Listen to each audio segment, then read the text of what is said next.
So Prithvi, the topmost devotee, showed her devotion by offering the essence of the earth element, fragrance, which is represented by the sandalwood paste, to Krishna, whom she met on the road.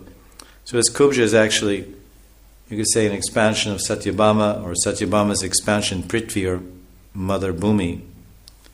And Mother Bhumi's greatest contribution or greatest product is scent or fragrance. And this chandan is called Gandharaj. Sandalwood paste or crushed sandalwood makes a very beautiful, soothing, enervating, health-giving, satisfying fragrance, and that's considered to be the Gandharaj, the king of all rajas, the king of all scents and fragrances. So this is what Kubja was carrying, so she offered to Krishna. Krishna accepted that sandalwood with great joy, and then Krishna bestowed Madhurya Rasa on her. This is Rasaprada, Prahasan Rasaprada. What rasa? There's Madhurya Rasa, Vatsalya, Sakya, Dasya. So specifically, Rasaprada means giver or bestower. Krishna bestowed upon Kubja Madhurya Rasa. And he said, "O my devotee earth, know that the burdens caused by Kamsa and other demons have now been taken on by me. Therefore now you should stand up straight." So then, comforting Kubja in this way, Krishna then straightened out the blissful Kubja. So this is Vishwanath's commentary.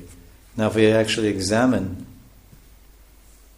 so there's a nice comment that Acharyas are saying, as Bhumi, represented by Kubja, offered the essence of her very self, the Gandharaj, this Chandan Gandharaj, the essence of her very self was being surrendered to and offered to Krishna, the Supreme Personality of Godhead, because Kubja was carrying a tray of sandalwood, initially meant for Kansa, but now, by the mercy of Krishna, she was smart enough to offer to him.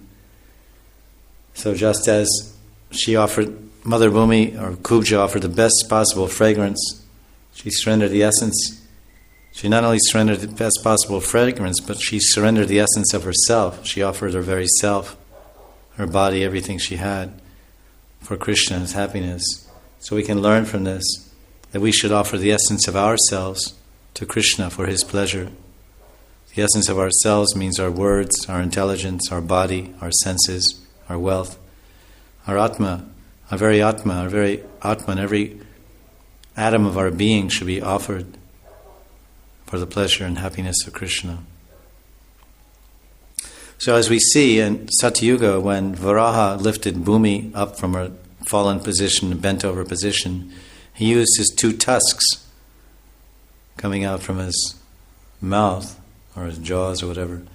So in the same way, it says in text 7 that Achyuta, or Krishna, he straightened out or lifted up the hunchback Kubja in a similar way, as Varaha used two tusks and lifted up the earth from a bent over position or fallen position in the Garbhodak ocean. Then Bhagavan Sri Krishna, Achyuta, he pressed down on the toes of Kubja with both his feet. In other words, he stood on her feet. And then his one finger from each hand, probably we would think it's his index finger, that's a powerful finger, his right index finger, his left index finger, he put it one finger under each side of her chin, and then he, with an upward pointing finger, pressing down on the front of Kubja's feet with his 2 feet, Krishna held his chin with 2 upward pointing fingers, probably his index fingers, and he pulled her body up and he straightened her out. He lifted her up from her bent over hunchback position. And immediately she became transformed into a beautiful woman with straight, even limbs, well proportioned, and beautiful large hips and full breasts.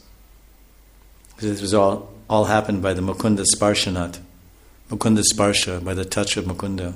She became liberated from her fallen position, her bent over position. So you can see the parallel. Bhagavan Varaha used his 2 tusks to lift up Mother Bhumi, the earth planet Mother Bhumi, from the Garbhodak ocean. Then later, millions of years later, in Dwapara Yuga, Bhagavan Sri Krishna, Achyuta, Mukunda, he, with his two fingers, two pointed fingers, just like two tusks or his two extended fingers, he put under her chin and lifted up Kuja from her bent over or fallen position as a hunchback, and she became beautiful.